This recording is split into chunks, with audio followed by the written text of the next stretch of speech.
বিশ্বনবীর পালক পুত্র, তার পায়ের উপরে মাথা রেখে বিশ্বনবী একবার কথা বলতে বলতে ঘুমিয়ে পড়লেন। ঘন্টাখানিক ঘুমালেন।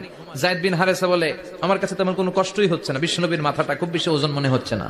ঘন্টাখানিক পর বিশ্বনবীর চোখ খুললেন, আর খোলা মাত্রই ওনার উপর ওহী কোরআনের আয়াত নাজিল করতে শুরু করলো। কে? যায়েদ বিন হারেসা বলে, যখনই কোরআনের আয়াত নাজিল হতে শুরু করলো, আমার মনে হচ্ছে বিশ্বনবীর মাথাটা 50-60 কেজি ওজন বেড়ে গিয়েছে। বিশ্বনবীর মাথার ওজনে আমার পায়ের রান ফেটে যাবে, আমার পায়ের হাড্ডি ফেটে যাবে, আমার পাটা ভেঙে খান খান হয়ে যাবে মনে হচ্ছিল।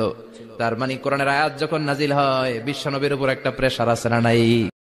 বিশ্বনবীর পালক পুত্র, তার পায়ের উপরে মাথা রেখে বিশ্বনবী একবার কথা বলতে বলতে ঘুমিয়ে পড়লেন। ঘন্টাখানিক ঘুমালেন। যায়েদ বিন হারেসা বলে, আমার কাছে তেমন কোনো কষ্টই হচ্ছে না, বিশ্বনবীর মাথাটা খুব বেশি ওজন মনে হচ্ছে না।